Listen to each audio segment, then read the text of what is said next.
Hello and welcome to episode 132 of the Foundry Roundtable, podcast exclusively covering the Foundry for Star Trek Online.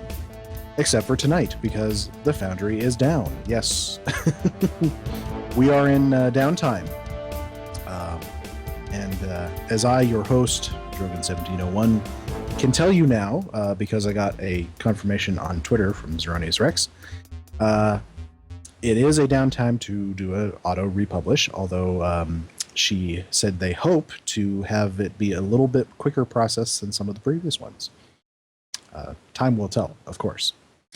But with me to celebrate the Foundry not being available, or actually probably lament is more an accurate term, are my three co-hosts, Greendragoon, Markhawkman, and DuncanIdaho. All right, be honest. What level of the shakes do we have right now? I'm in a straitjacket. Honestly, it kind of started last week because a few days prior to this, they had publishing start failing, so that we haven't actually been able to publish missions for a week or so. Yep. Obviously, those of us who are very experienced have been through downtime many, many times before. For relatively new authors like Duncan here, I believe he mentioned he was forced to go outside and experience sunlight, and it sounded like it was very disorienting. I was confused, lost, and I was attacked by small animals, and now I'm inside. I don't know how. I just found myself in here, and hopefully the sunlight will go away soon and bring the darkness, the sweet, sweet darkness. Well, the nice thing is that we have stuff to do, stuff to play. Oh yeah, this game. Yeah, the rest of the game. Because, of course, we have had the launch of Season 11.5, which brings with it some content and systems. I don't know how you guys define content. I always define content as stuff to do. Yeah, pretty much. Oh, I'd say a new mission is then there's definitely also content. systems, which are like the skill revamp, Yeah. But I consider content to be the mission and the not cool red alert. But that's just my definition. I would expand that slightly to also new things to use. Yeah, I can see that.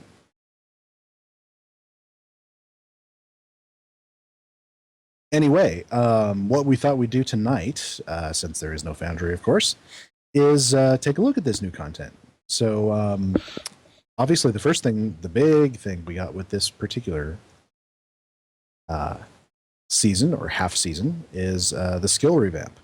And it actually took me a second to, when I first opened up the game after the patch, I was like, where did my specialization tab go? Because I did log on to Twitter, or not Twitter, Tribble, and play around with this a little bit, but I did not remember that the specialization tab had now moved to the skills tab. So yeah. I was momentarily confused, but then I figured out where everything. Well, I mean, it makes sense because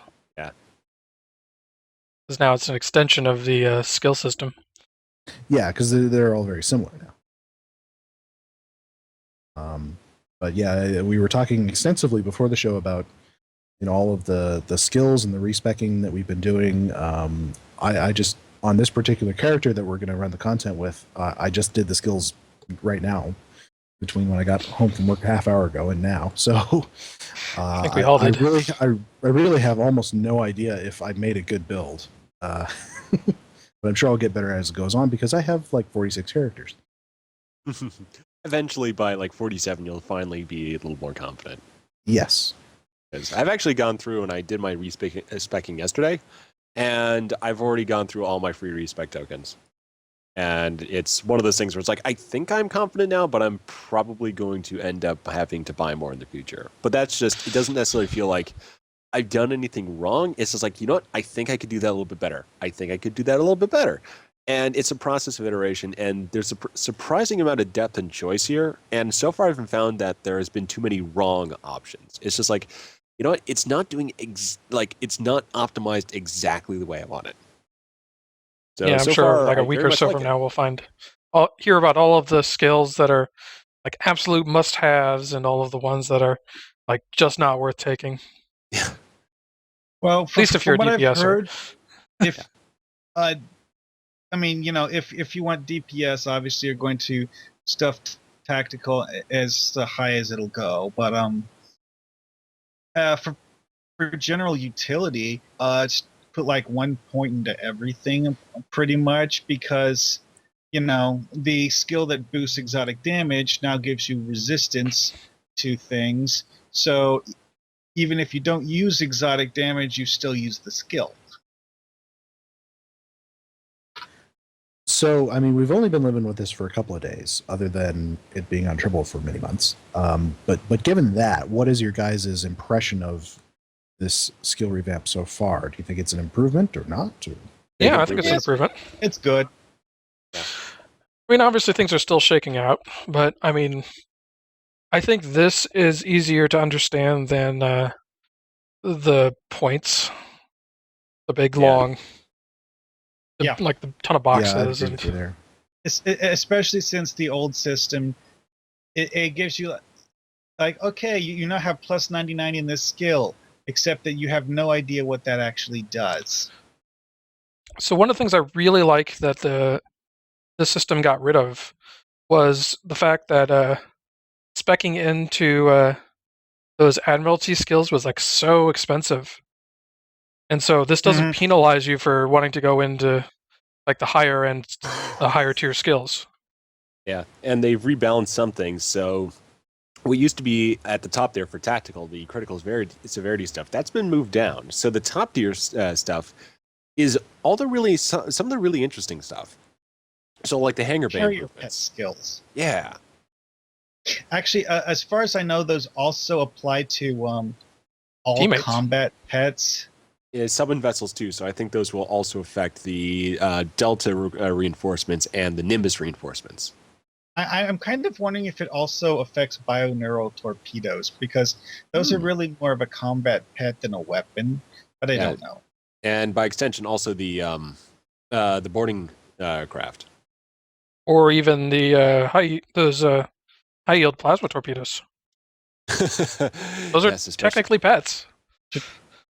Sort of. That would be interesting because I am using the Omega torpedo on my Romulan, who also is heavily invested in combat pets. So you'll see. And then there's the Tricobalt cluster torpedo. Yeah. Well, it's been kind of making me want to. That I have both it and the bioneural slotted on this thing. I'm not sure that was a good idea, because this is a rather slow turning ship. But oh, we'll be fine. Maybe. Well, I'm kind of curious how far you can push things, just because, I mean, there's more trade-off than there was in the old system, because you, it's like broader points than it is very like bunch of little points. But yeah, I'm looking at my own here, and I'm noticing that there's just as many of these that I have not used as there are that I have used. So I mean, there is a lot of trade-offs. But that's good, because you need to have choice in a RPG skill tree like this. I mean, you need to have either ors. That sort of thing. And I actually like the additions of the super abilities now, those ones at the end of the tree, because that's also another choice, because you may end up trying to get like whichever one you're going for. You may end up spending points in skills that you don't particularly need in that tree. So there is also a choice between being more of a generalist and getting a lot of generally useful stuff that's directly relevant to flying your ship. So right now I'm actually using kind of a balanced, something that's balanced between tactical, engineering, and science. But then you can also go completely all out, and there's a compensating trade-off for that just by over-investing in one particular tree. So it's also, then there's the skill training. Yeah, that too. And it's also another thing that's pretty interesting that I've tried on 2 tacticals. Actually, my 3 tacticals. So one I've invested in a balanced style, so no supers. I've got one that's full on tech, but another one where I've went full on science.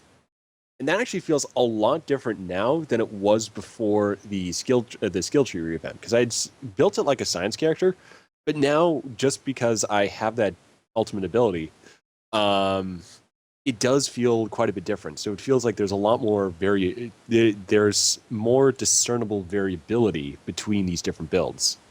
So it feels like I can make a greater variety of characters skill-wise, even if our total number of options is roughly equivalent to what it was before. It's just in the setup. Which is funny because that's the exact opposite of one of the main complaints that people had when they first started this thing was, oh, it'll force people into cookie cutter builds. So far, no. And yeah, I've got a Klingon Engineer tanky build, which has become Thor Destroyer of the Universe. I've got my Tactical Romulan, which has also become Thor Destroyer of the Universe in different ways. And I assume my Science Romulan is also going to be destroying quite a bit of the universe as well. Just because it feels like I'm empowered by this system. Even though we need a title that says that. The thing that caught my attention about this post is that it has the little bubbles for things that you unlock by spending points in branches. So if you spend 20 points in engineering, it gives you this little bubble that gives you a choice between +2 weapon power and +2 aux power. Yeah, those are also really cool. Mm-hmm. But you have Especially to like spend those 20 because points for that. And you can't get all of them. oh no, at the 20-point level, no, and I shouldn't think you would. No, that one's a little further down. The 20-point level is you're completely maxed it out, and that's the final super ability. So it's that the engineering power is a bit further back. There's a few that come up along that line. So I think by 50, let's see. Oh, by 20. Oh, okay. I'm looking at the screen now. Yeah, you get a total of 46 points to spend. Yeah, and I'm just thinking of what's the max. Is it 28? 27. Oh, 27. Okay. Well, 27 is to get like the full power ultimate. Yeah, there we go. So so then by 20, so you have that one. The one thing I'd say about that is that it's something that sort of comes up incidentally. It's not something that you would spend points in order to get. And that's what the feeling is for a lot of those guys. Even like the tactical ones that increase crit. Well, it's 1% for critical chance. So it doesn't feel like, well, if I don't have that, it's bad. It's just like, well, if I do that, then it just means I'm more pushing in that direction. Then there's the bridge officer training bubbles, which one of them is at 17 points, and you can't get all three of them. Yeah, it's actually something that encourages multiple accounts or multiple characters, because that's the only way you can really go through that. I think that the only way you could actually get all of them is with a minimum of 6 characters. Yeah. Because it's at 17 points, so you could have a character that you created just for training purposes, and have them spend, like 17 points in engineering and 17 points in science, then have on your other character that you use more for combat spend 17 points in tactical and whatever they actually wanted to spend. Yeah. The one thing to also note is that these are also going to be available on the exchange. So if you really need a training manual, you don't necessarily have to create a new character for it. You can just go on the marketplace. And those tend not to be too expensive. These are some of the better skills, though, because, you have things like Torpedo Spread 3. Beam Overload 3. There's also, I noticed, I don't think, was this available before? Auxiliary Power to Battery 3. Was that available in the old system? Because I remember not being able to find that one. Although that does come up pretty early. I can tell you. I don't remember. It did exist as a skill that could be trained. I just never found the manual for it. The thing with that one was it was one of what was called a rare skill, meaning that the way to acquire it was to find a bridge officer that already knew it. Yeah, I know. Torpedo Spread 3 was that way. It was like the Jemadar was the only way to get it. Yeah. Well, the Although- only easy, reliable way. Mhm. You could find other bridge officers that had torpedo spread 3, but they were few and far between. I will say my one sort of criticism, and it's just I really only have the one because I think this was definitely a needed thing, is the ground trees feel a little bland. Yeah. Yeah, I haven't but really, modified those as much. Sith Pixel in our chat room makes the point that ground is more gear based, and really most of the fun of ground is kit powers anyway. So Yeah. And one of the things that they killed intentionally was how you had different spec trees for different branches on ground, because when they started introducing universal and cross branch kit abilities, that made it so that those abilities were less useful because there was nothing that boosted them. I mean, because if you're a tactical officer, you can throw a plasma grenade. That gets boosted by your grenade training skill. But if you throw a crystal shard at an enemy, that doesn't get boosted. Now, all kit powers get boosted evenly. Yay. I was going to ask how that affects pets. I haven't seen yet.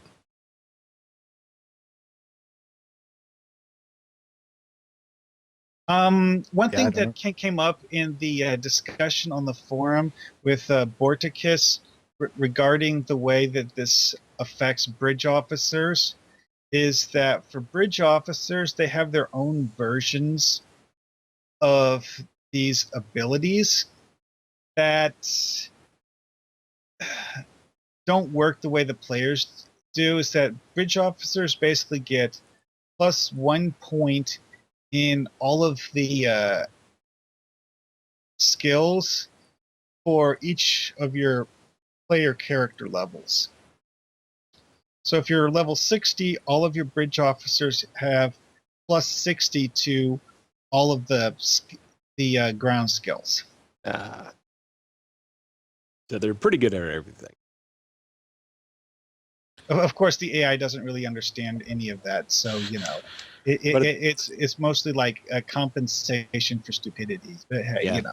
There's no way they can really use those abilities wrong. So you don't have to worry about skilling them in the right way. It's just sort of taking care of all the way across the background. Yeah, which was also very helpful because it answered the question that a lot of people had, which was do the captain training skills affect your bridge officers?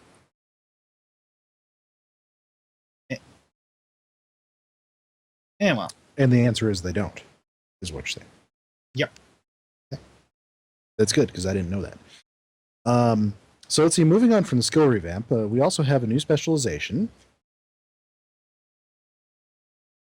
which is called Strategist, which I haven't looked at too closely. I've used it on a tanking character, and that character killed everything. But I'm not entirely sure exactly what was contributing to that, but it seems for certain builds, it can be pretty powerful, and there is 2 ways you can use it. Either you do use Threatening Stance, or you don't use Threatening Stance. And it seems like there's a lot of variability, and it feels a little bit like the Dyson Destroyer mechanic, where you can go into attack mode or more of a science mode, except this is more attack and defense, and it applies to all ships. So it is interesting, and I want to play around with it a little bit more. So far, it seems like a good option, but at the same time, as a secondary specialization, it is taking away from some pretty good options. So it is one of those things where you do have to think about it, and if those skills are particularly relevant to you, then go for it. Otherwise, it's like, well, there is the increase of critical damage and critical severity, critical chance and critical severity. But at the same time, you might be losing out, especially if you're replacing this with pilot or even. Well, I mean, it is a secondary, so it's only 15 the first 15 points. Yeah, and it's either, let's see, because you can use pilot as a primary or a secondary, or commando is the other choice. Mm-hmm. Yeah, and for me, it was a little bit more of a choice here because I was using commando on that character, and losing that has had a significant impact on my ground skills.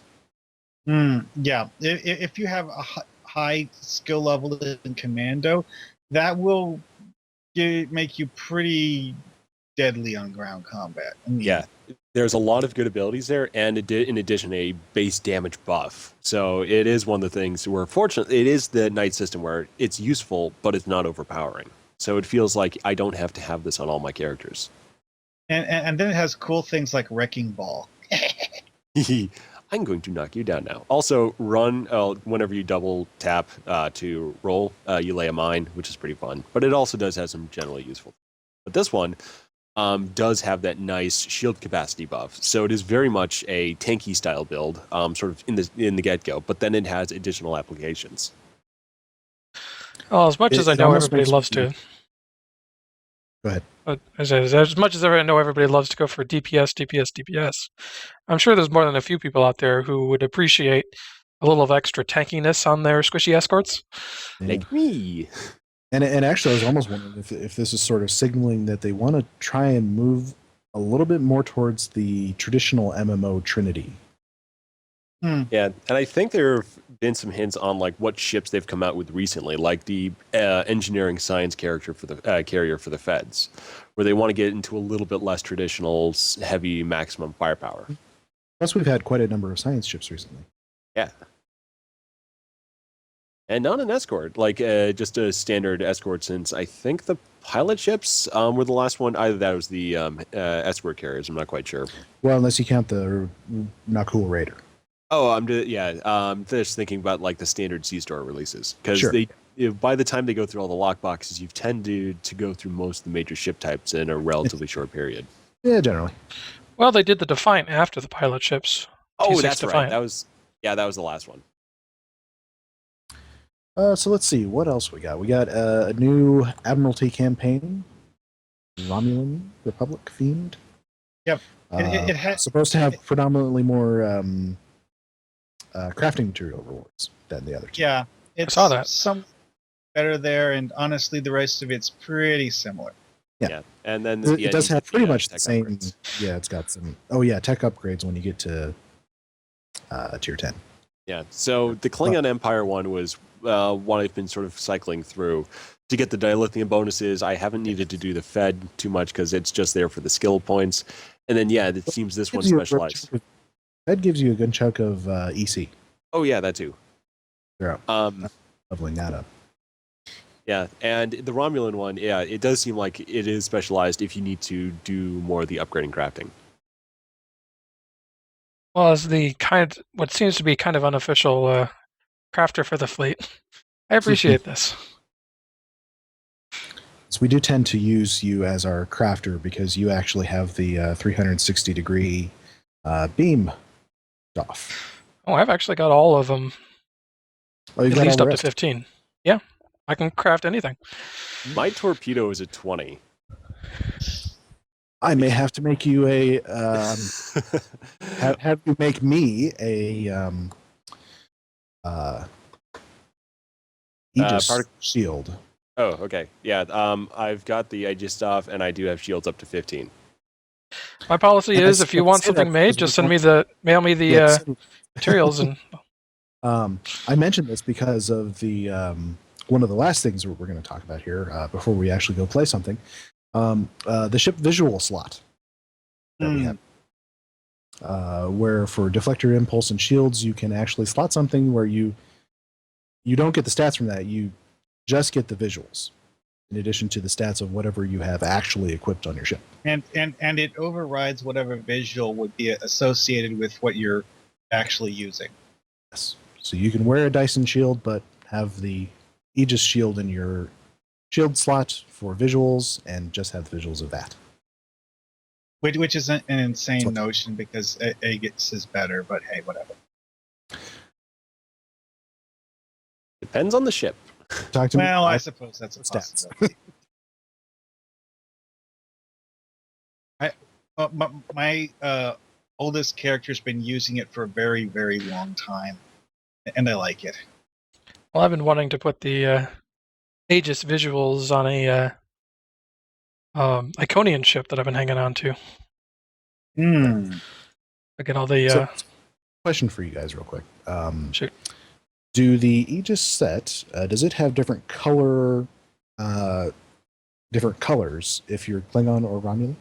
It does if you're Klingon or Federation. Romulan, it defaults to whatever faction you are, I think. Yeah, it uses your allied color. So Yeah. no green. But it is very splendid on Klingon Red. I imagine it would be. A long time ago, when the Aegis thing first came out, I had someone craft me one for a character, which I think I still have, so I should have that somewhere. I think on my character that's using the Odyssey now, so that ought to look pretty cool. I'm gonna go check. Yeah, yeah. Later. I mentioned that I started playing in season 3, and I actually crafted an Odyssey set before they added unreplicatable materials to the game, Ooh. which of course no longer exists. But Yes. Yeah. So I made mine back when all you had to do was fly around in the exploration clusters and scan things. My original character has so much legacy gear. Gear that is no longer in the game or was obtained in a very different manner from what you get it now. Because I actually, back when we had the original versions of the STFs, I actually got all of that gear in drops. Yeah, I did too. Before, a little bit before they added the reputation systems. Yeah, I didn't bother trying that. I Back played these things STFs took, like, a little 3 bit, hours. mainly because I wanted the Borg engines to make my ships go faster. Yeah, I got them after they split apart ground and space, so they're basically in the format they are now. But still, it took me months to get my Mako Mark 12. And that was just, it like 3 months just on the deflector array. And that's just a law of independent probabilities. You play it once, that's the chance. You play it again, you have the same chance. After 3 months, it's no more likely than it was that first day. Yep. Which annoyed Yeah. the crap. Yeah, I'm definitely glad we're away from that now. Yeah, they say Cryptic is all about the grind. Never would have considered that they actually reduced the grind. Yep. Yeah. It's grinding in a different way that doesn't take as long. You And it grind has here, more you grind there, and you grind there. It's like, wait a minute, results. I'm just playing the game. That was the problem with the old system, is that while you were guaranteed to get encrypted data chips, you were not guaranteed anything else, and you couldn't spend any number of encrypted data chips to get the best gear. You had to settle. And I mean, I in a past life was a hardcore World of Warcraft raider, so I was used to that sort of drop system. And when Cryptic changed it, I was like, oh god, why doesn't everybody do this? I remember, going on 50 raids, trying to get one piece of gear and it would never drop, or if you did, somebody else would roll on it and they'd win it. Yeah. And I have a little bit of experience of that through playing a little bit of Destiny, but let's just say I got out while I had the chance. I used to play Diablo 2, and that was one of those games where either you did private games with friends, or half the time someone you didn't know would steal the loot. Yeah, I remember that. Or someone would come by and kill you and take everything that you had, or something like that. Yeah, that was just utterly ridiculous. Anyway, real quickly, to relate all this back to the Foundry, which we like to do on this show, what I kind of foresee possibly is people may have to rebalance their combat a little bit. I would say, keep an eye on your mission reviews. If you start getting a predominant bunch of reviews that say it's too easy, it may be due to the skills revamp. Mm-hmm. And you may want to up your difficulty a little bit, add some more mobs, or, change a frigate mob to a cruiser, or, who knows what. Yeah. Also, another interesting thing is that we are probably going to get the not cool NPC mobs as Foundry assets. I hope we get the not cool skin back in the Tailor, because That would be cool. that was a really useful miscellaneous alien kind of generating skin. Well, and the one for the Suliban, and the other one, and did we have the Suliban at any point? We've never had Suleiman, but obviously they do exist in game. I think they showed up in testing for Legacy of Romulus. Yeah, Okay. LOR on Tribble for certain of the builds, players had the ability to make themselves look like Suleiman. Yeah, the Nikul though, that one I actually started with in Gemini, and one of my characters, when they got rid of that, I had to completely redo them because like, oh no, I lost the cool skin. Oh, and it was just really useful. And I like that's my sort of on my list now of like, okay, can we have that now? I mean, we had the lockbox. We're obviously not getting any Nikul Doffs. So getting that skin, I mean, it's like, well, can we? I mean, is there any particular reason why we can? Mm-hmm. We had it. I would very much like to have it back. The other request that I've seen people make is to get in the costume creator is Okeg's shirt. Oh yeah, from the featured episode, which is also available as a player costume. Which for this puts it up there as a good chance that we might get it in the Foundry. Yeah, it's possible. Also, Trendy hasn't clarified whether it's a temporary episode reward like the Kobali uniform or a permanent one like the Iconian outfit. It is temporary. It is temporary? Yeah, she said it was temporary. She said on Twitter this week, or just today, in fact. I think she said she thought it was going to be just for this week, and I don't know if that'll go through Tuesday or through tomorrow or what. I don't know. I thought other costumes that we've gotten as mission rewards, do they stick around? Some do, some don't. The Kobali one stuck around until they completely finished the as the featured episode. Yeah, so I would just say, just to be absolutely certain, get it on all those characters you do really want it. If you want it, get it right away. Yeah. Don't wait. And especially actually, one thing I'd say is Klingon and Romulans, probably a good idea to prioritize those guys, because it is one of the few normal-looking customization options that you can get for bridge officers out of those factions. Just for miscellaneous. Because it's not off-duty? Yes, you can. It's not off-duty. It's a uniform piece. So you can use it on bridge officers. So you can get something that's basically a miscellaneous science jacket on a Klingon character. So that does expand the possibilities for bridge officers. Just looking at the Nakul Temporal Operative armor, and they've always got this really cool little icon, which makes me secretly wish that they had actually had visuals. That is actually just the Nikul uniform. I do have that on one of my characters, and yeah, it's just that basically. Okay. So you can get it. It's just you need to spend a bit of Lobby or EC on the exchange, but it is actually. I was doubtful that the mission reward ground set would have armor visuals because the Romulan one that they did a while back did not. So. Mm-hmm. But anyway, speaking of the featured episode, why don't we get that started? Woohoo! Temporal Front is the new episode, and Dragoon, why don't you... We're going to play through it here, and we're going to let the voiceover play, and we'll fill in any parts and review as we go. We brought our time traveler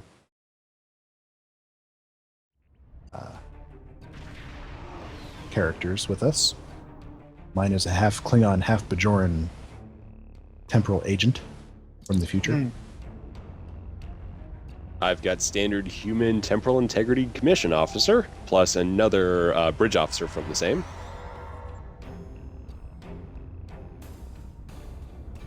It's really happening at the first summit conference between the major powers of the Alliance. Given your pivotal role in events leading to this meeting, various leaders and ambassadors will be seeking your counsel on matters. We shouldn't keep them waiting.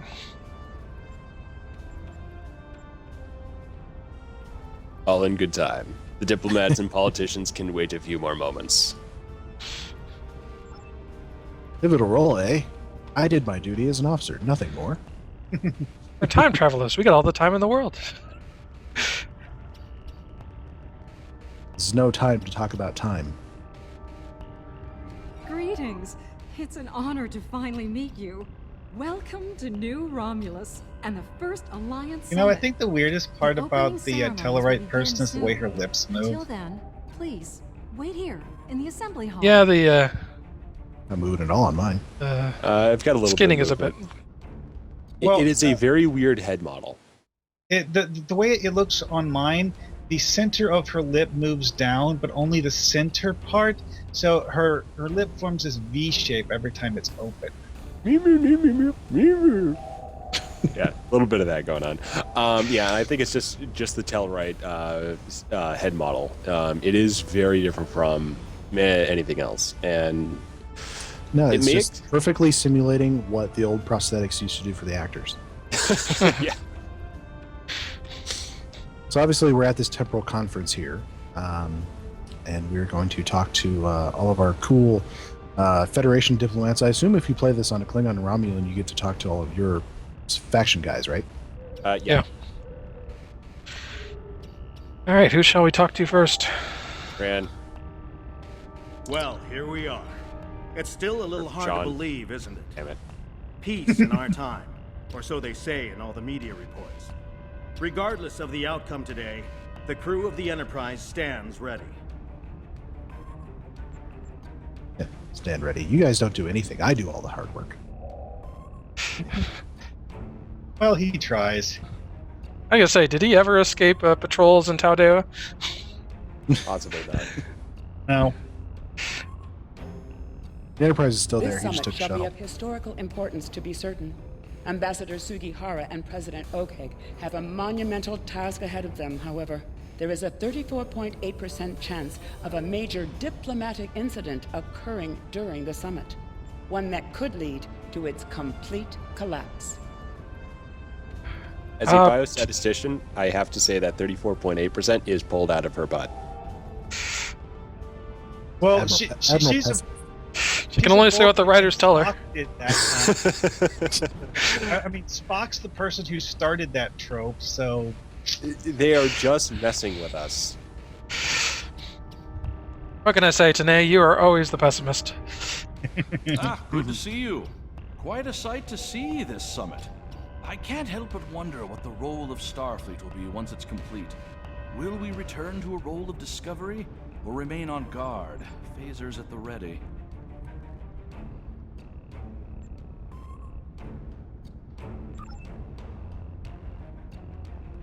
It is to weaken the military forces. And now we get to the highlight. The canon President Okeg. Yes, he's surprisingly boring. and purple. Well, lucky for you guys, I don't think you really have to make any changes to him personality-wise. We didn't give him a ton of personality, and I mean he doesn't even appear all that much in the two series that we did. That's okay. Crypt didn't give him a ton of personality either. It is a pleasure to finally meet you. Your reputation precedes you, of course. Were it not for your efforts, this summit wouldn't be happening.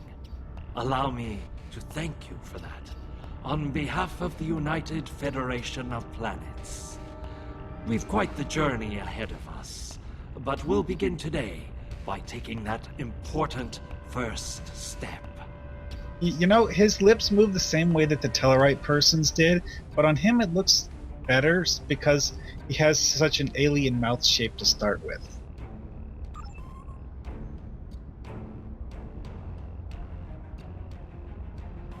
Our enemies are still out there. Let's hope this first step isn't our last. Eternal vigilance is the price of liberty. So you can go full Mad Eye Moody on this guy here. Constant vigilance. Well, I'm ready to begin the terminations. Like, ooh, we can talk to Jim Hawk. Come on! Today is a momentous occasion for us all. Let us hope that this conference goes better than the one at Ketama. You have done well to prove that we need this agreement to succeed. Still, it would be naive of us all to assume that this peace will last any longer than the ones that have come before. More likely, we're on the peaceful side of a giant circle, and it is only a matter of time before we find the side of war once more. Yeah, that's a typical Klingon perspective. Jimbok is, if anything, is a typical Klingon. Yeah. Is he still voiced by Liam McIntyre? I'm not sure. I couldn't quite tell. It's kind of hard to say because they don't ever specify exactly who plays what. No, they don't.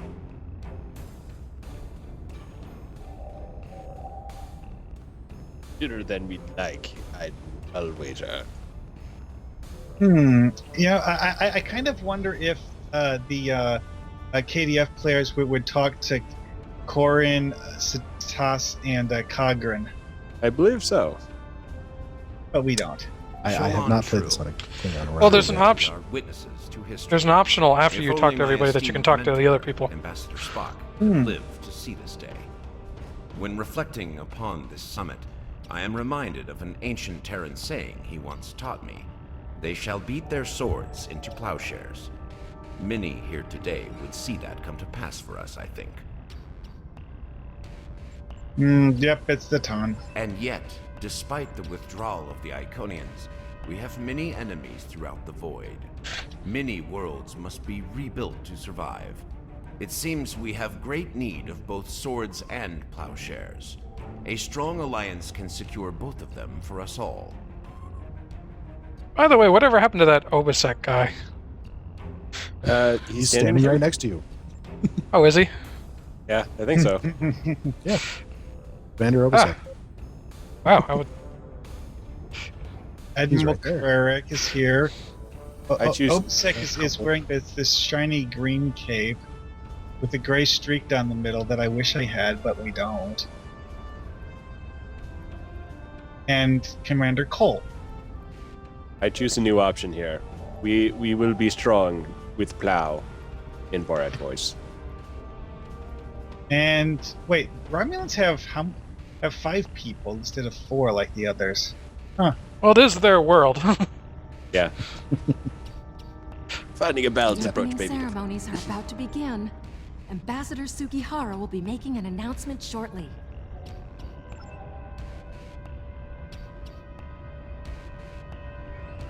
May I have your attention? The summit is about to commence. Please, join me in the main conference room now. That's the shortest thing he's ever said.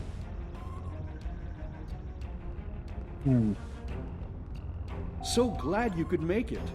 I have to admit, you've done what many believe to be impossible, bringing everyone to the table to form a greater galactic alliance. Well done. Now, if you would be so kind, would you mind escorting your leader to the conference room? I can't think of a better honor guard. Of course, Ambassador. See you inside. You can talk Is to it okay. time? Very well. Let's not keep history waiting. This way, Mr. President.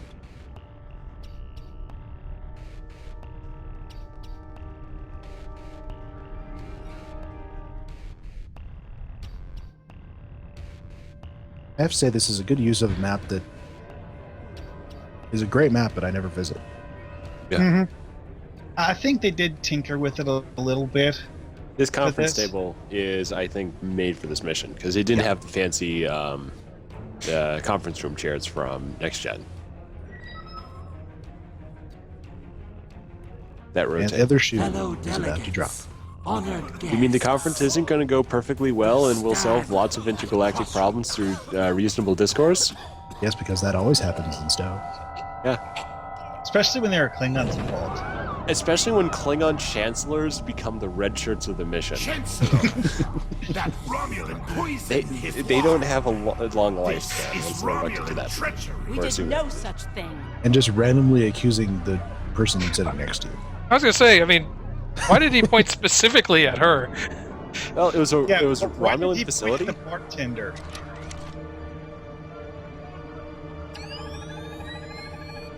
Which basically the whole thing was just to cause confusion, so you get a clean shot at OK here. I was gonna say, is Jimbok dead?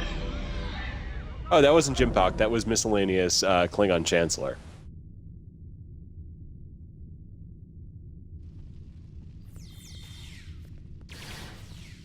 As a member of the Temporal Integrity Commission, my advanced weapon is a pump-action shotgun. I keep forgetting that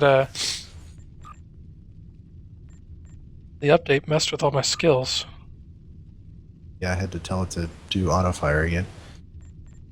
Well, I mean, like, all of my buttons are missing for my gun. I got them two with bullets. low-buy temporal weapons. I have them, but I decided to go with shotgun. It's a shame you can't do the, you know, the way that the Terminator cocks it with you flip it around. Yeah.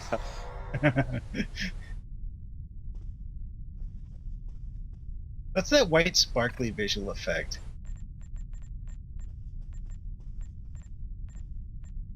You. Once again, you meddle in the affairs of your betters, alien. I don't know you, friend. I never forget a Suppose face. not. Then know this. I am Specialist Krog. I am trained to withstand all forms of torture. Feel free to ask me what you will. But I will not be cooperative.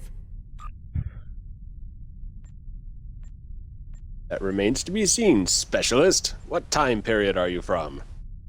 One that shall be free of your wretched species, I think. And soon. Most astute alien. Or perhaps a lucky guess? That seems more likely, yes. 29th century it is. Next question. How did you get here? To this room? A simple matter of putting one foot in front of the other, really. With considerable practice, you may be able to master the technique. Although I have my doubts. Put one foot She's in, a real cut up here. Put one foot in front of the other, and soon you'll be walking out the door. Sorry, I just had to go with that, because that's been stuck in my mind ever since I saw that line. Diplomacy. You have a singular wit, Specialist. Let's try again. I like how there's well. multiple options. I shall humor you. That I was impressed by. For now. Mm-hmm. I utilized an integrated nanoweave mesh to present myself as a Riemann with the proper credentials to serve here. Your crude attempts at security were easily foiled, as you can clearly see. Luster is asking if that's a hat. Yeah, I'm pretty sure that's supposed to be a hat. on her Yeah, head. I'm going to go with hat. Yes, Although I that's, hope of course, Well, that's well, their we already superior know hat not- technology. It's, we already know what cool foreheads look like, and it's not that, so, you know. Of course, we've never What seen a a not cool female is before. worth a Maybe this is, thousand you know, of your they're like, misbegotten species. Yes, actually we did. did we? As you wish. Yeah, the new Kittimer I'm alone. Conference of the Future. Were it not Oh, for yeah. that Yeah. wretched little And later on creature, we'll find I would be the more victor. het styles on other the Fate is often commandos. cruel. So I don't think Even it's to the gender righteous. specific. I think it's just a hat. I hope we get that hat because I do make use of hats in the Foundry. A lot Yeah, more much to frequently answer than for, Specialist. Next question. Where is your home base of operations? Search the skies for a star in the grip of death, and you may find my home. Oh, Did anyone get this wrong? no. Yes, What is it? Nakul. It's not cool. Cool. Her beautiful You know what their radiance will species return is? to We the blew it cosmos up. once more. It is a matter of destiny. But how?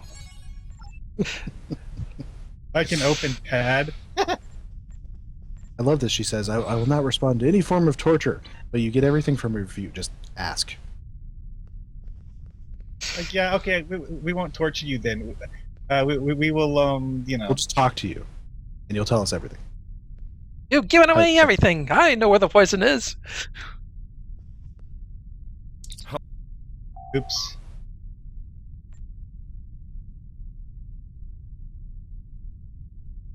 Sir, a Wells-class ship has just arrived in orbit. It's the Pastak. Indeed. Captain Walker is with us now. We detected a time breach in the 29th century. Strangely, we couldn't track the actual traveler, but we sensed a change in history on this day and time. Seemed like a good idea to investigate it. Meet That specialist. sounds Krog. extremely familiar. Although No it's doubt interesting an to pick up on the one thing attempt is to they fatally undo the couldn't Alliance detect summit. the traveler. Quite the terrorist act. Well, he's also If standing in the this same summit room, fails, and everything you is saw in the obviously future Nakul would be there, and disrupted he just at hasn't best. bothered to look. So, At worst, um, that future I mean, will cease before to it didn't show up on their exist sensors.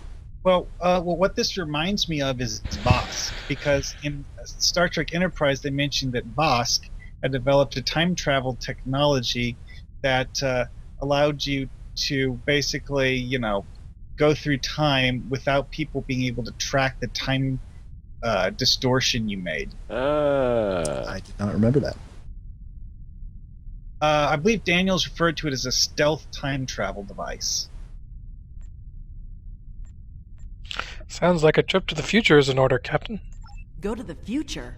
If we're certain they are from Nakul, wouldn't a preemptive strike in this time put an end to any of their future ambitions?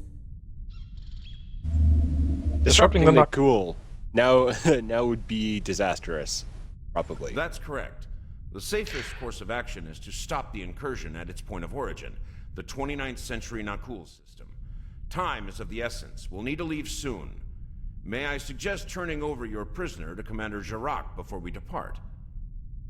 Wait, if she's from Wait. the 29th century, shouldn't you be taking her into Why are custody? we taking her back to the 29th century with us? Reasons. I'll be happy to acquaint Specialist Krog with the interior of a high-security Romulan holding cell. Good hunting. This is just to give Jirok something to do, isn't it? It's to humor her. We didn't go with your idea to commit genocide, so here, have this one. Thank you, Commander. Run a level 3 security scan. She may have more tricks up her sleeves. And see what you can do about losing the key while you're at it. Admiral, are you ready to head back to the future? Yes. Wait, did they inform just say command. back to the future? Yes. Yes. Yes. We couldn't not do that. Yes. Inform command that we're investigating the incident at the source and beam us up. Beam us up. Where we're going, we don't need transporters. Except that we totally need Except transporters. that we totally do. Yeah. All hands, brace for temporal shift. Now! Kind of hilarious that this. All right, so can our ship time travel, or are we just piggybacking on the past stack? We're just piggybacking. Except, Yeah. of course, all of us here, except for Mark, have time ships. I assume they just sort of removed that part of them when they Yeah. allowed us to salvage these. I believe it actually does say that, doesn't it? In Yeah.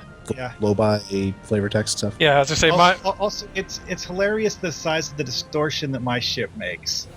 Yeah. Admiral, still adrift indicates that we are in the 29th century. Interesting. That we would end up exactly where we were meant to be. We're being guided. But come on, it's interesting. Interesting. What have you discovered? Look at the star, sir. Over 400 years have passed, and the Nakul star, and Nakul still hasn't turned into a singularity. I'm reading some very unusual stellar radiation here. Sir, the past stack is hailing us. On stream. I take it you're seeing the same thing we are. While the Nakul star was ruined by the Toxutat in your time, the fact that it's not a black hole is quite the mystery. Reports of its demise appear to have been exaggerated, my dear Watson. Quite so. We're also reading a massive structure of unknown origin near the star. It's a day for enigmas, it seems. Let's take a closer look at those engines, Captain, because I haven't found another line to use for this statement from another IP. Enigmas, not engines. Planet was going through. Yeah, I was like, oh, wait a minute. We got, like Texas, they got rid of the environment years ago. Yeah, who needs that anyway? Completely left their home system? Probably 4 by this centuries point. of no sun, you're not going to want to stick around on a planet. Yeah. Well, I mean, their sun may be reduced to a dim speck, but it's not completely extinguished. But at the same time, their ecology is probably completely ruined. So it's probably able to support some sort of civilization for a while, but not over the long term. And not on the planet. Yeah, not anymore. They probably need to move these people off, kind of like what they've been saying they would have done with the Klingon homeworld in Star Trek sets. But evidently didn't. Everything turned out fine. Klingons remembered that they are hardy warriors and they could take whatever environmental stuff the planet was going through. Yeah, it's like, oh, wait a minute. We got, like Texas, they got rid of the environment years ago. Yeah, who needs that anyway?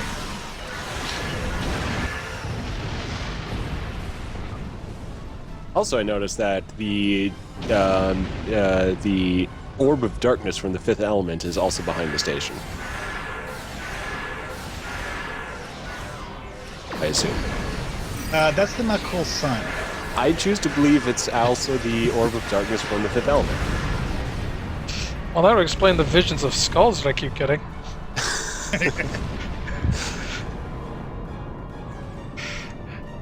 Most of the Nakul are law-abiding, but the radical elements have been a thorn in our side for some time. Looks like that thorn's getting sharper, Captain. They're really enjoying this dialogue. So is my wit.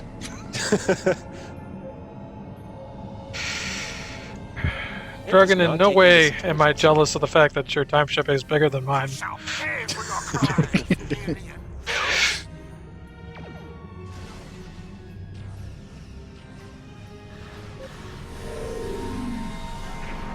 It's also slower and fatter.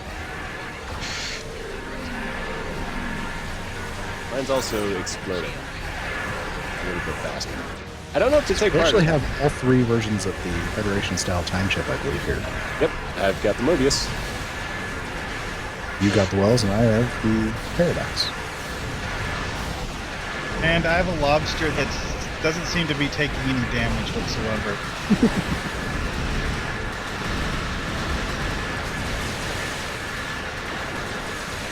The batteries are important. Oh, there we go. That's why. Okay, so that's the Temporal Link. He is in the USS Oidberg.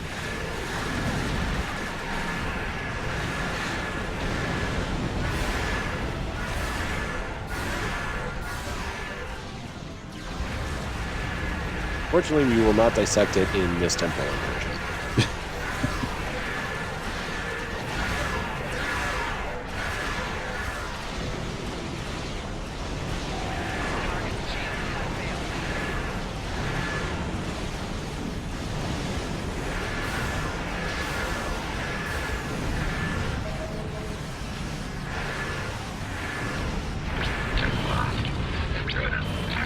As we easily defeat the 400-year more advanced civilization.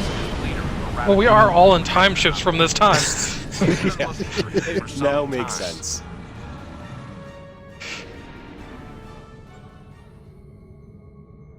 Reading an inbound ship at high warp. Acknowledged. Sensors indicate she's of Nakul registry. The NV Destiny. Really? They named their ship after a human term? It's merely a translation. Either that or they're really big fans of the Bungie game. Bungie. That could be. I wouldn't put it past them, not cool. Yeah, they're evil. We try a little diplomacy. It doesn't work. We have to fight boss. We got bored. It's like, we've got time chips, let's go ahead and do something. Time to go for an ill-advised episode of Voyager. You're not Voyager, Enterprise.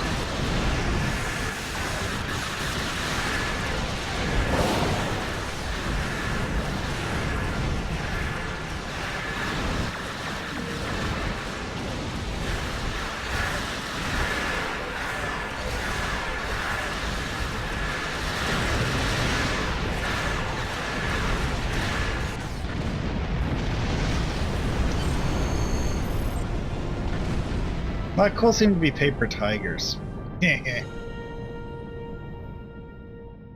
It does help when you have 4 ships attacking them simultaneously on normal difficulty. Yes, it does. We'll maintain Overwatch as long as we can. Go get Vosk. We're on our way.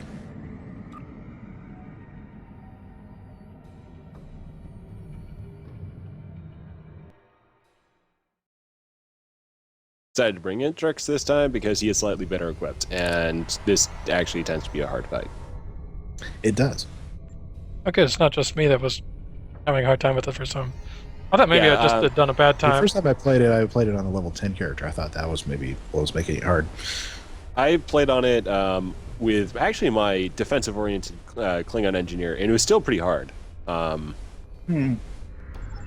actually going to stop using the company shotgun and actually go with some good weapons.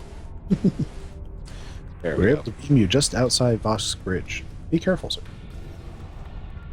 Nice idea is this convenient room for beaming into. And that has no other apparent function.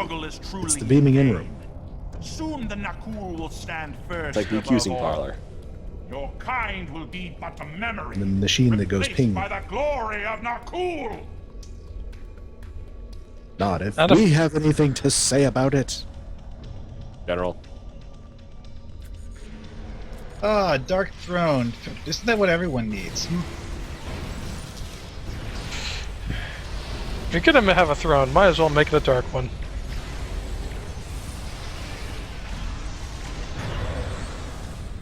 Oh, I took him out in one hit. I think. But no, he's over there.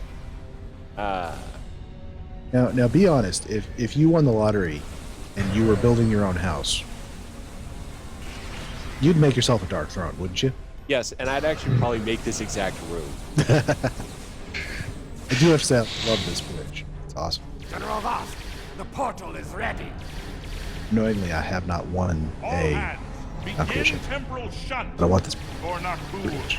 I want that for the Foundry because it's just like miscellaneous dark evil, like fountain of blood. I like it, yeah. Computer, initiate self-destruct sequence. It is a nice sort of mix of alien and possible 29th century, so it is a very interesting series of styles. I mean, it has an apparent function, yet it's not something where it's completely familiar. Some of the missions I created recently. Although it was funny, well, it'll get better in the next combat section in space. Having a character from 4.5 million years in the future as a bridge officer going through some of the banter. Like, there's additional subtext. He's mocking them. I'd prefer keeping Hey, you didn't bug out this time.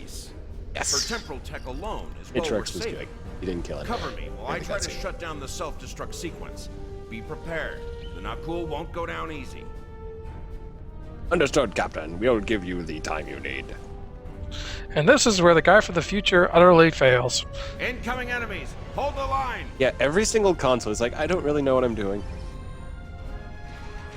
I'm just pressing buttons until something happens. That's actually what they've been doing on the TV shows the whole time. It just it only looks like they know what they're doing when they punch at alien consoles.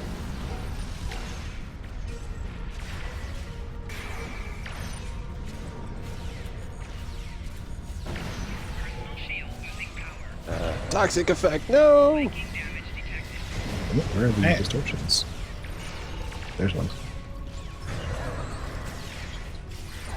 Kill the distortions first. Always kill the distortions first. Well, I killed something. I can revive myself. Damn! They've hard-locked the self-destruct. I'm going to try to bypass the lock. Cover me. Oh, that does not sound good. Captain, you said you could handle this. Nakul heading our way. I'm more of an ideas man.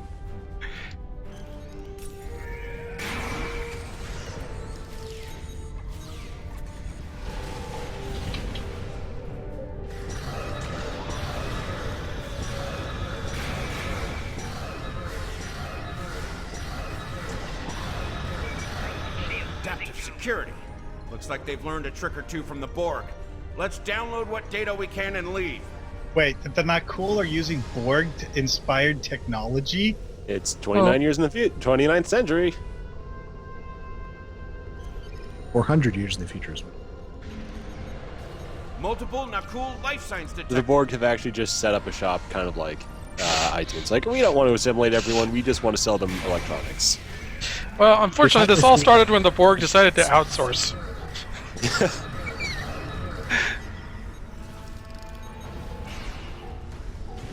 Oh crap. We're being flanked.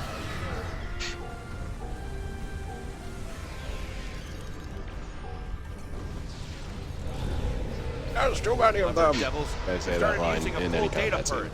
Think I can stall that for a while. You're not filling me with confidence, Captain. That's not his job. I could have sworn his job of a captain was to inspire you with confidence. Cover me. His crew has just been humoring him for years. I can do this. He doesn't even have any crew. He's just sitting there by himself. I'm He a good thinks captain. his crew is still there. All right, Captain Walker, let's go back to the sitting room. Your family will be here soon.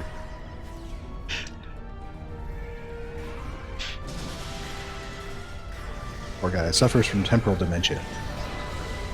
Temporal psychosis. Last data nodes. Better have a look. What is this white particle effect surrounding me? It's a hurricane kit module from Ryza. Why is it on me? Is it a grenade or a placing thing? I'm not quite sure. I just remember this one. Military operation.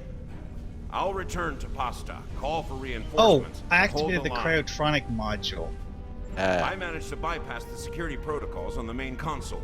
It was Grab one of any my critical kid data you powers. can and Oops. It just occurred to me I've never really tested that thing. Anyway.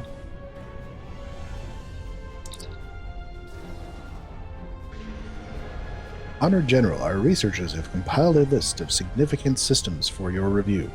Please select and prioritize mission-critical systems and eras from the following list our researchers have compiled. There's Okay, some this interesting kind ones of on there. catches my attention because Organia, Talos, Tholia. Yeah. I mean, the others are places that kind of sort of make sense, but those kind of jump out as like, they're You actually might- going to attack the Organians. Really? Yeah, it's kind of one of those where it's like, oh, generic, and then, oh, some that actually have a particular theme in a particular TV series. Now you wonder if they planted those because they knew we would recognize them and go, I wonder. Yeah, possibly. We'll get to it in a minute, but Need I remind you that we had a teaser of a TOS Enterprise. yeah, and the direction they've been leaning of like, oh, we're getting into some Enterprise stuff, Jonathan Archer. They kind of throw that at the window at the end of the episode. It's like, oh, that was resolved. Yeah, I don't. Okay, I'll get to it later when. Yeah, we'll get to that. We'll get to that in a minute because I do have a It's thing to coming. say.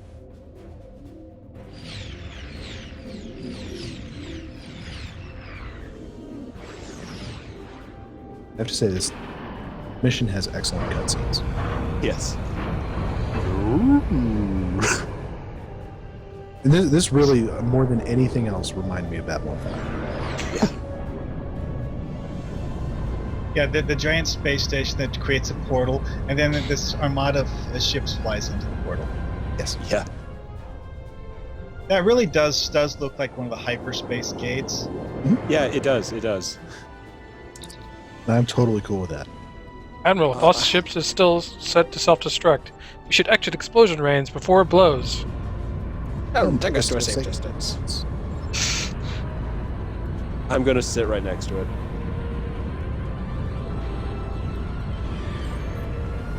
How are you safe? Because I did that. Run away!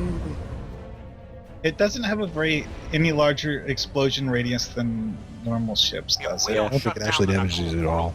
No, the station does. Full-scale temporal assault. Reinforcements are on the way, both for us and the Nakul. Buckle up. Things are about to get rough. Yee boy. Alert! All hands to battle stations. I guess they don't get to fly through the You just want to stay away from that once you complete this section, because that explosion does damage. A lot. Sir Boulevard in the chat room. The Anorak's time ship was our last best hope for peace.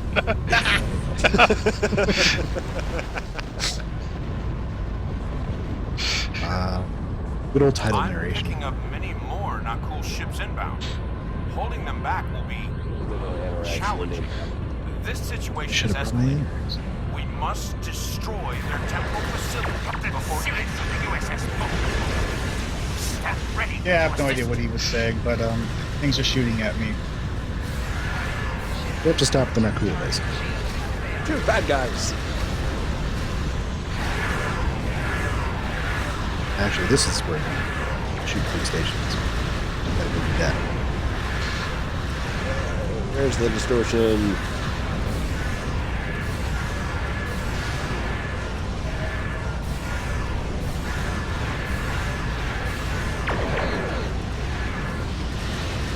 Haha, your weapons have no effect on me. Ah, crap. I flew through one of those stupid blue clouds. It's okay. Prince of Space will save us. Ooh. There's an obscure reference.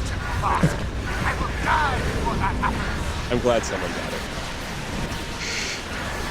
I think we can all agree that we're MST3K fans here. Yep, definitely.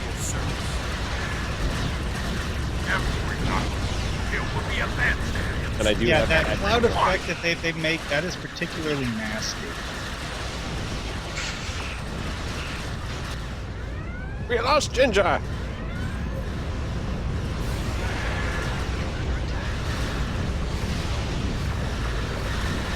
Well, did you have to explode next to me? Yes.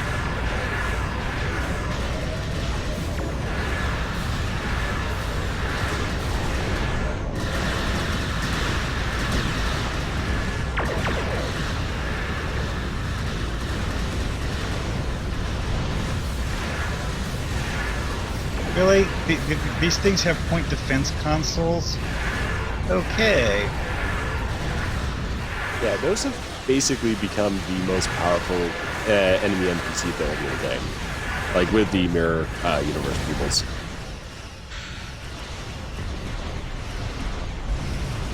So let's see how many ships will lose to the giant mod. Oh, we're gonna little time ship. Watch it. Oh, I think I exploded too. I think we're all. I mean, not. I'm just horribly damaged now. But our glorious crusade goes on. For Nakul, for destiny.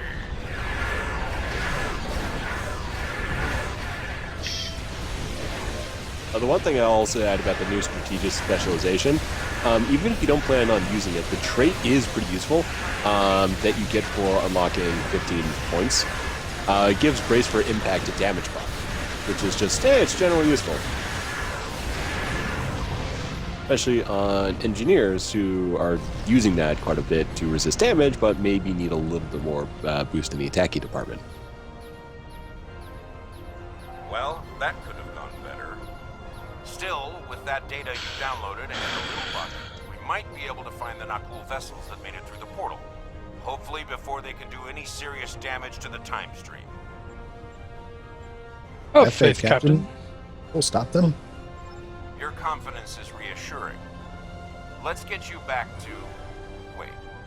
We just registered a new historical record. It appears that General Vosk has been found and dealt with in the distant past by Captain Jonathan Archer.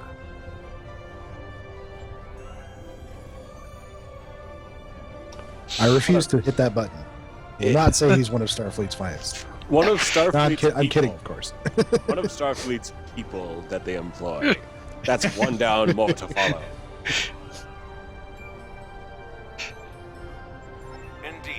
Yes. Captain Angerpants saved the day. Work cut out for us. I suspect we'll have to recruit more temporal agents to deal with incursions of this magnitude. Regardless, I have to wonder if they're going to reference the fact that the Suliban were instrumental in defeating the Voth.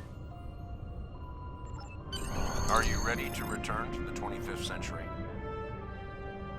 I am. Anything to quit hearing about that Archer guy. We just feel ashamed. It's like, we're gonna go. Oh, Archer did it. Oh. But I was gonna save the day. Okay, so you want to hear my theory? Go for it. I think Cryptic wrote this out planning to have Daniels and then didn't get him. Yeah.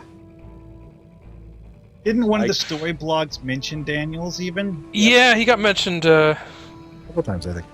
He showed up in one of the Caldano lore blogs.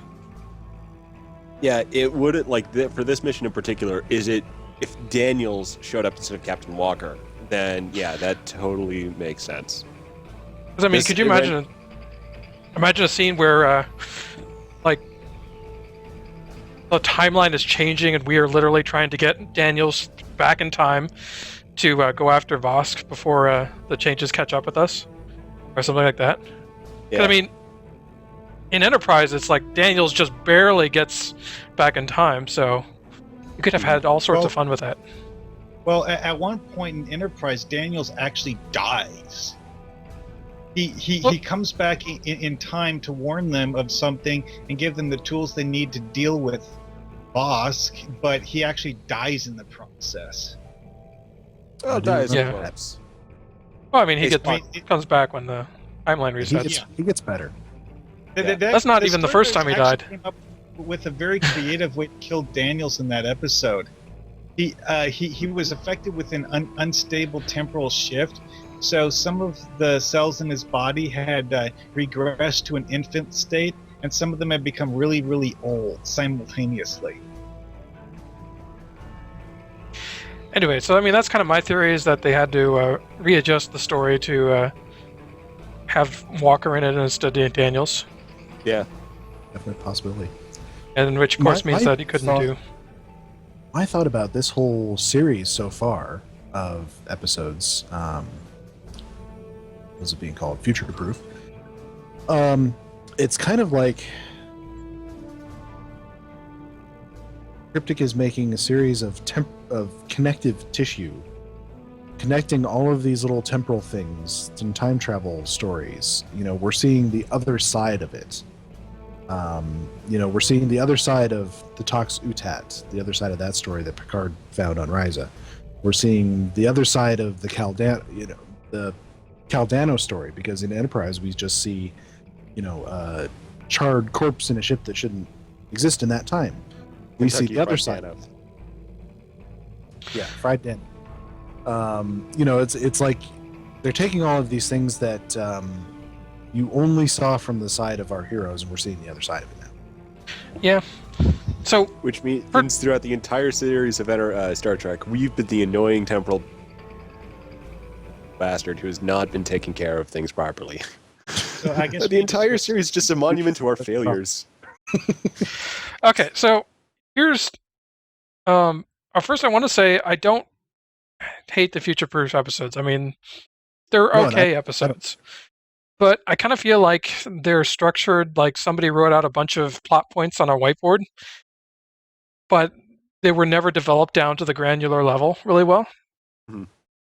I don't know if it's just a matter of rushing, or if it's like they came up with these overarching ideas and then it's just not quite hitting right on the execution. Because, I mean, as far as, the points it's hitting, it doesn't... The timing feels off. Yeah. And it doesn't really have like any of those really good payoffs that you would expect for the kind of references they're trying to do. Mm-hmm. And I think a part of that is that what they're paying off are very particular points in episodes, which don't necessarily fit the structure of the mission. Because in that one, we had the villain introduced, and he goes back in time, and he's killed off screen, and we're expected to sort of, that's the whole thing we set up. So the payoff And we're supposed to remember that. Oh yeah, that episode. Yeah. So Yeah, it pretty doesn't much. That we fit- saw 10 years ago. yeah, it doesn't fit the structure. So it's the structure of the episode. So the episode's a story, it's leading one way, and then what it's doing is sort of the climax is something completely different. It's a complete separate story that's sort of bookended. These stories are not self-contained. Yeah, so it's all these bits, and we're not seeing those bits pay off in the way that the bits themselves probably should be paid off. But basically, the story's fragmentary from our point of view. Yes. Yeah, and that could be interfering and with my interpretation. And it's something that almost could have been better if these had been happening concurrently with these episodes. Had this game been around 10 years ago, that would have been totally cool. And Like if there's an active TV next week's series. episode was, and now I'm forgetting the names of Stormfront. Is that what it was? Stormfront was, I think, the one we just did. Yeah. Yes, Stormfront. Yeah, Stormfront was the Stormfront was the not cool episodes of Enterprise. Mhm. So, if next week's episode was Stormfront Part 1, This I would think be that the would be a cool tie-in. Yeah.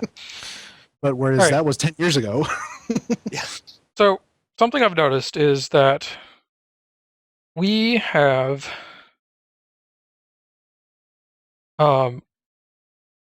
we had 2 episodes with like Caldano. So we got an episode to introduce him, but then he was gone the next episode. Yes. Um, And now we've had a little 2-episode arc with the not cool. yeah, but we've also got the thing with The Krenim that's still With the ongoing. Krenim. Yeah. The Krenim just sort of went away for this episode. What's his face is still out there with the So yeah, I mean, Anarax. it doesn't feel like we're lingering on anything long enough to really dive into it. I kind of have to wonder if maybe those storylines aren't as disconnected as they look at first glance. And we may not know that until we get the rest of the episodes. I assume Yeah, we have and- what, 2 more? And it's certainly possible that there's like a giant payoff coming, and I'm just being impatient. Yeah, giant payoff with maybe a tie-in to what they're doing next. And that kind of was sort of the feeling I had for the Iconian War, is that but until you saw the end, you couldn't see everything that series was about. And then once you got that ending, it all sort of fell together. It's but like binge watching a show versus getting it week to week or month to month. Netflix has ruined us. Yes, it has. Yeah. Although, in the context of Stowe, it's the old featured episode series where they released 5 over the course of 5 weeks that spoiled us. Yeah. Then again, one thing a lot of people forget about those is that all of those series that they did included at least one non-combat mission that bored the crap out of people. Well, I don't think we've had anything that bad, but the Breen one had that mission where you wander around inside a Deferi ship, and the most interesting thing you get to do is talk to some Breen that are locked up in prison cells. And then the Bajor arc had the of Bajor mission, which was very long and had some interesting things, but it was mostly just getting you to use that full ground map. Yeah, but I mean, let's face it, the Bajorans were annoying. But I mean, even there with the 2800, that there did was a have some very combat cohesive behind feel to the whole arc. Yeah. Yes, Oh, it yeah. was. I mean, Yeah, you could this- feel it- the that- progression. Oh yeah. Oh, Yeah, I'm not saying that they were necessarily bad missions. It's just that they're missions that I've heard people complain about simply because of the fact that they were so drastically different from your regular Stowe missions. Yeah, and these The ones irony is that Stowe is not necessarily set up to make non-combat missions interesting. Yeah. Yeah. Yeah, and for these ones, it could be that there is a payoff coming, but I do have a feeling that we're probably not going to see all these various bits, especially the Caldano bit, to see that paid off in a significant way, or the Lucari, because that was set up and referenced a little bit. But it doesn't necessarily come up in as much as an integral part. So it does Well, seem... we haven't seen quite the all over last the place. Lucaria. We know that for sure. Yeah. Did you guys have played some of the new Nakul Red Alerts, right? Yeah, and there was one of the contacts is a Dano that's a Lucari. Yeah. But yeah, I mean, I would have kept Caldano around a lot longer, so that his death has more payoff. Yeah, rather than just like, oh, I'm gone. Yeah, and that. And there's also just the sphere builder stuff that's sort of going on in the background as well. So we've got Nikul, sphere builders, Krenim, Lucari, and Tholians all having their own thing. Then you have the Alliance. And yeah, there's a lot of bits, and I think some of them are a lot of balls in the air at the moment. And then there's probably going to be a TOS tie-in, or based on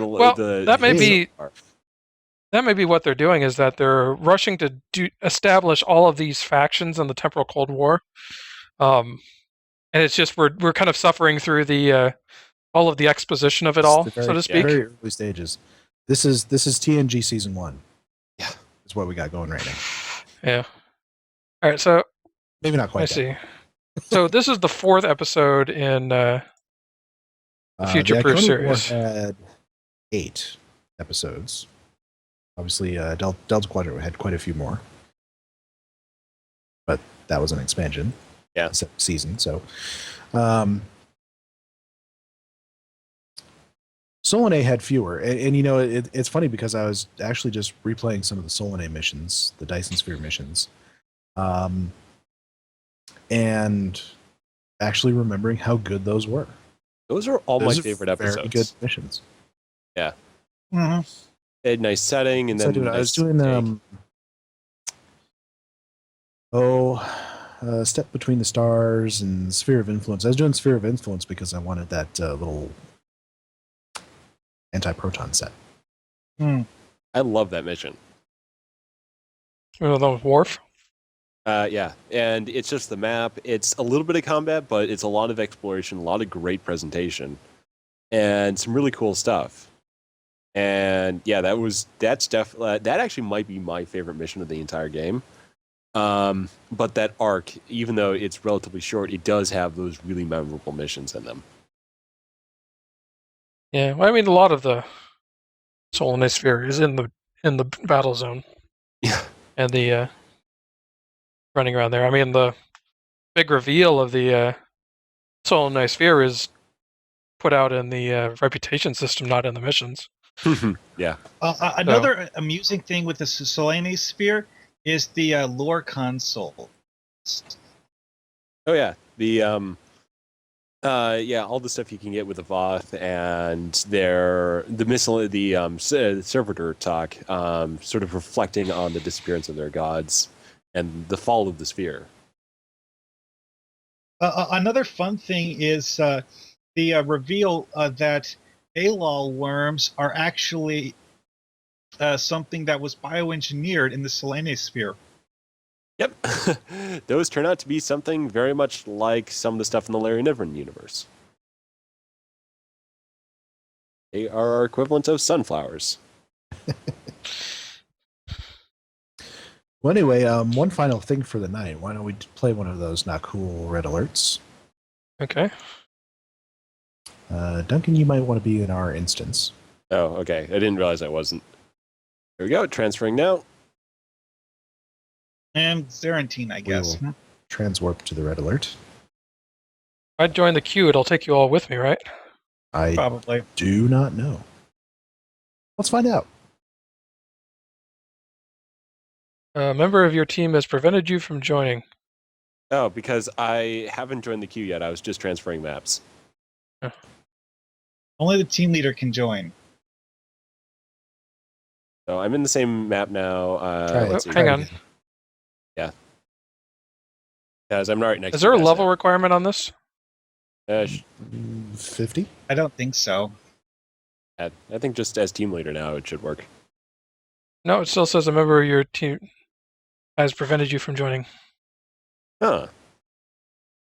That's weird. So It I'm might level be 60. me. I'm only level 52. Oh. Hang I on. didn't think it was that low.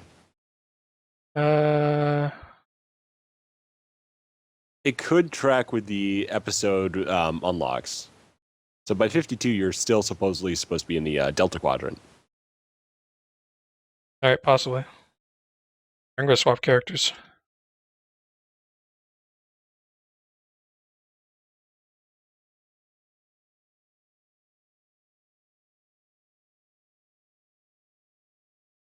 I was thinking that it was supposed to be a 50 and higher thing. I don't know, looking but for the dev blog.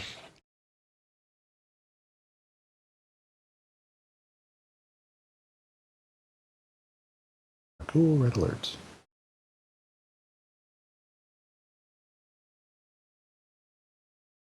Well, it says level 15 up. Level will get you on the team here is when you're on your other character. I am. Who is team leader now?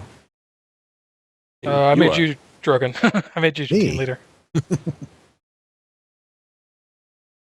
Right.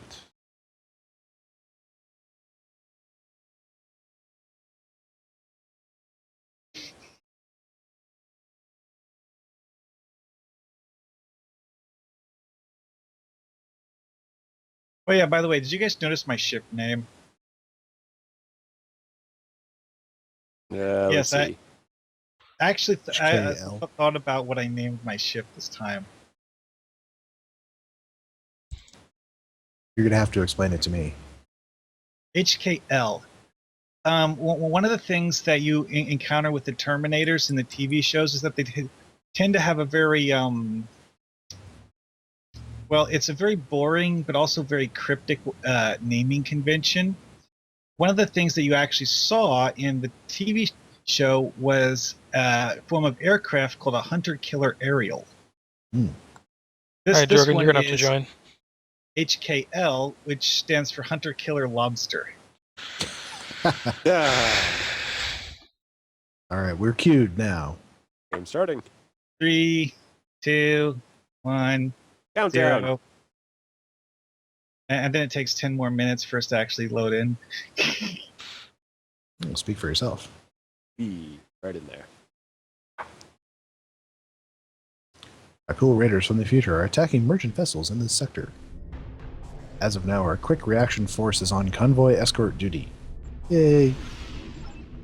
Intel suggests that one of those ships is carrying something or someone of temporal significance.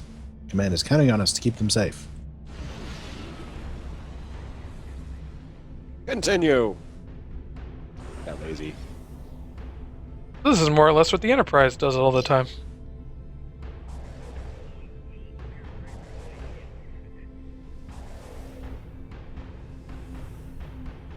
Karma plasticity.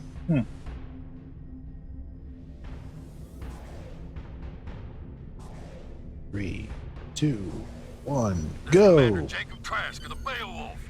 A convoy is under attack, and we're not Yeah, that military. name's We won't last clear, long. isn't it? Please, anyone, help! Warning. Ship is under attack.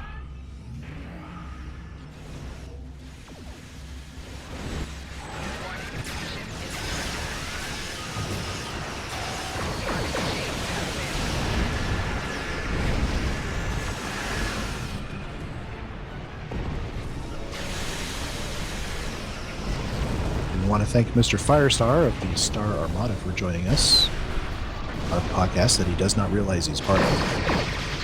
And probably never will. Happens to have been stuck on a team. He's flying a Krenim vessel. I've noticed. The time ships and Krenim vessels all fighting now.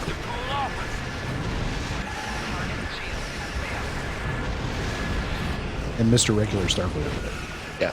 I actually 2 regular Starfleet now. I went for the USS, kill everything with torpedoes.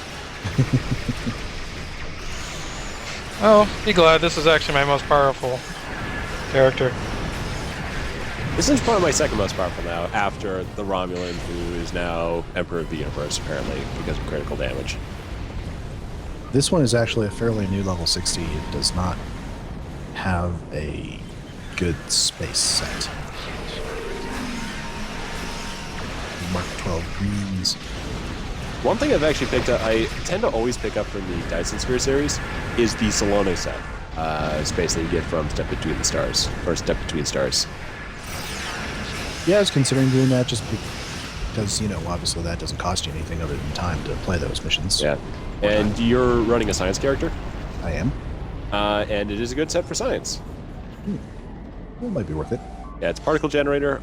The quantum manipulation set you get for one of the recent missions, that's good for drain stuff. So control, that's probably one of the better sets that you can get for free for that. Warning. Ship is under attack. I have so many characters that I sort of do goofy things now. Like this character, I decided I'm going to make a build full of turrets, and each one of them is going to be a unique type of phaser. So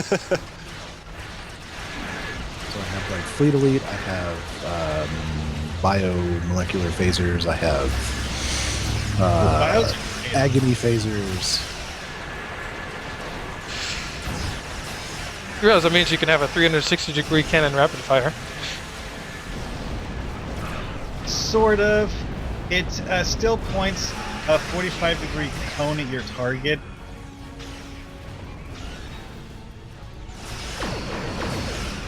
It's just that the cone can be pointed in any direction instead of being I've actually had pretty good luck with turret builds, making them do pretty well. My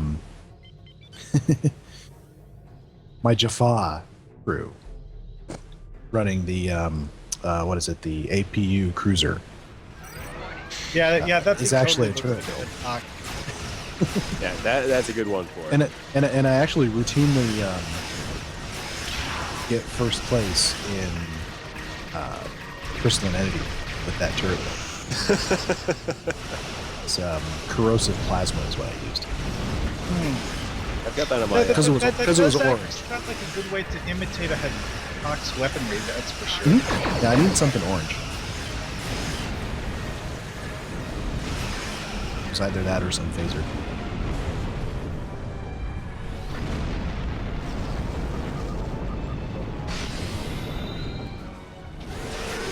I don't know about you guys, but this particular Red Alert /Q doesn't seem terribly difficult to me. No, not. But it may not be built to be terrible. Yeah. So it is it's very nicely balanced if you are with a team that has a little bit of damage capability. The only time I've seen it's a problem is if you're by yourself with a relatively competent build, and you have at least one team member down, and everyone else is very poorly spec'd. It is possible, but it really should not be that frequent. That should become a significant problem. Well, which makes it a good source of marks at the moment. Yeah. Because you get. By the way, take careful note of this thing named Kerox.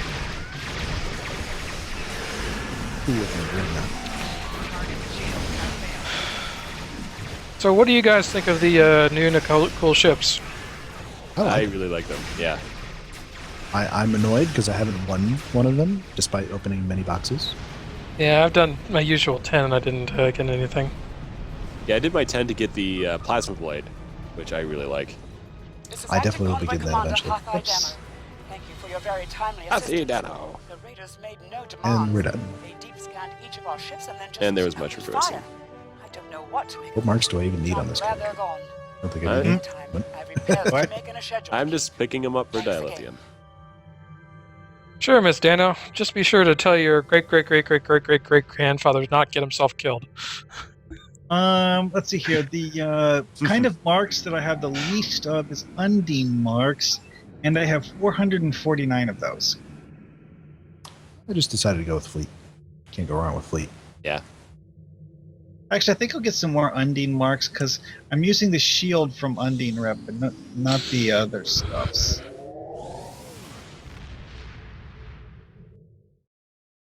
All right. Well, that is the season 11.5 content. Woo. So we pretty much looked at everything in a single evening. Yeah. Crap. Because there weren't any big long revamps of a bunch of missions like in some of the other updates. Nope. So. But I mean, it was only a 0.5 update, so No, I mean, it wasn't going to be yeah. super huge. That's all right. I think it's actually a good little chunk of content. Mm-hmm. Yeah, Immediately after entering sector space, I get a pop-up that tells me that the Nakul are attacking again. I think Yeah, it's just that's pretty consistently annoying. on right now. just to make it available for everyone.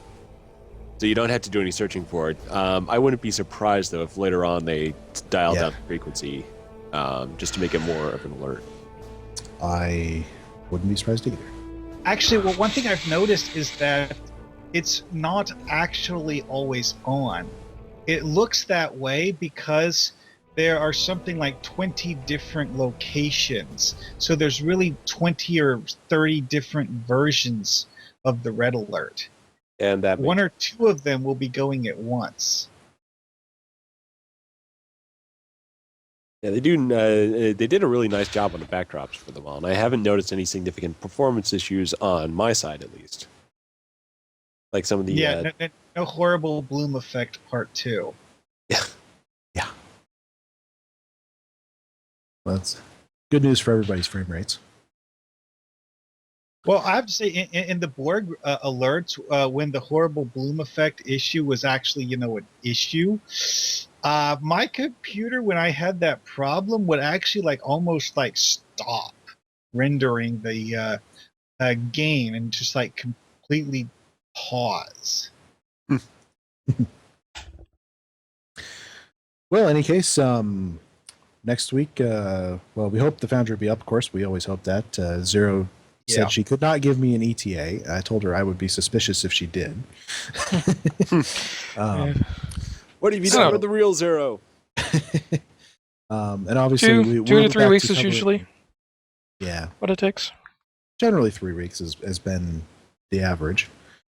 2 weeks is when everyone starts going mad and we get weird posts on the forums. Mm-hmm. I still remember the season 4 downtime, and I hope that never happens again. But we have downtimes now to prevent season 4. Yes, we do. But we'll be back to talking Foundry and lots of things about what to do during downtime in our next episode next week. So, Dragoon, if you want to put up our contact info. Okay. We can be reached by email at foundryroundtable@live.com. We are also on Twitter at foundryroundtab. Drogan can be reached at Drogan1701. Duncan can be reached at Gorgonops_SSF. Mark can be reached at Markhawkman. And I can be reached at Greendragoon. All right. Well, we will say goodnight. Good night. Good night.